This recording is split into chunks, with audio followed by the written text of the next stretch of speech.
नमस्कार दोस्तों, आर के मल्टीनेशनल चैनल में आपका स्वागत है। आज मैं आपको एक नई जानकारी दे रहा हूँ। किसी साधक ने मुझसे कमेंट में पूछा था कि हंसी नाम की यक्षिणी साधना कैसी है, या फिर ये सात्विक है या फिर ये तामसिक साधना है और इसका कोई गलत प्रभाव तो नहीं है। तो मित्रों, मैं यही कहूँगा कि साधना चाहे कोई सी भी हो, गलत और सही साधनाएं नहीं होती।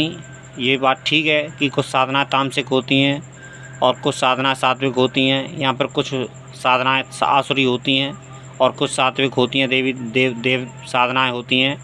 लेकिन मित्रों, एक बात और विशेष जानकारी दे दूँ आपको मित्रों कि एक तो सबसे पहले ये बात समझ लो कि साधना कोई बुरी और अच्छी नहीं होती। बुरी और अच्छा होता है आदमी के मन का भाव और उसका उपयोग करने वाला जो है, क्योंकि हम किसी सही चीज़ को भी गलत चीज़ के लिए प्रेरित कर सकते हैं। जैसे कि हमारा मन प्रेरित हो जाता है कि हमारा स्वयं कभी कभी मन इतना व्याकुल हो जाता है या फिर इतना मन से भटक जाता है, इतना मतलब काबू से बाहर हो जाता है कि हम कुछ कभी कभी गलत कर बैठते हैं। तो यही आदमी के ऊपर ही डिपेंड करता है, क्योंकि एक बात हमारे गुरुदेव कहते थे कि कभी भी किसी शक्ति ने, जैसे हम तंत्र में वचनों का एक हिसाब किताब है, कभी भी शक्तियों ने वचन को नहीं तोड़ा है। जब वचन तोड़ने की बात आई है तो हमेशा इंसान ने ही वचन को तोड़ा है और शक्ति भंग हुई है और आदमियों की शक्तियाँ चली गई हैं। तो तंत्र का सबसे पहला बुनियादी नियम यही है कि तंत्र वचनों पर टिका हुआ है, और इन बातों को हमेशा याद रखो और इन बातों को हमेशा जो साधक पालन करेगा। मैंने भी इसमें गलती की है और मैंने दंड भी भुगता है, मैंने कई बार दंड भुगता है मित्रों। और ठीक है, मैं इस बात को तो यहाँ पे नहीं बता रहा हूँ, लेकिन तंत्र का जो पहला बुनियादी नियम सिद्धांत है कि हमें तंत्र में नियमों का पालन करना ही होगा। यदि जो हमारे वचन हुए हैं, हम वचन से हम बाहर नहीं जा सकते हैं। शक्ति कभी बाहर नहीं जाएगी। जब भी वचन से बाहर जाएगा मनुष्य जाएगा, आदमी ही जाएगा। और जब आदमी वचन से बाहर जाएगा, शक्ति भंग होगी और उसकी वो शक्ति नष्ट होगी।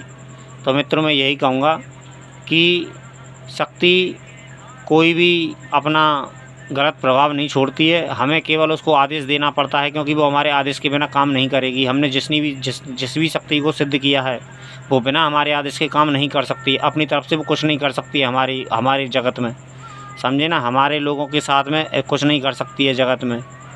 लेकिन कुछ चीज़ों का और अभाव होता है मित्रों। मैं एक वीडियो में सारी जानकारी नहीं दे सकता, और मेरा इस तरफ से मोह भंग हो रहा है तंत्र की तरफ से। मैं समय भक्ति में लगा हुआ हूँ और मैं शिव साधना में और अपने गुरु मंत्र साधना में ही केवल लगा हुआ हूँ, और उसी पे मेरा ध्यान है। और मेरा यह साधना गुरु मंत्र तो मैं बहुत पहले से करता था, लेकिन मेरा कई बार खंडित हो चुका है मित्रों।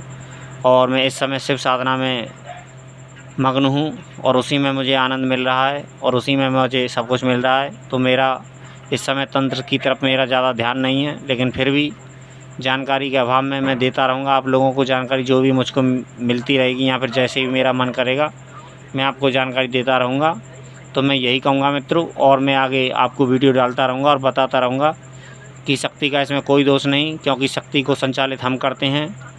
हमारे बिना शक्ति कोई गलत काम नहीं कर सकती। और रही जहाँ तक तामसिक और वैसी साधनाओं की, तो मैं उसके विषय में और आगे वीडियो बनाता हूँ। धन्यवाद मित्रों।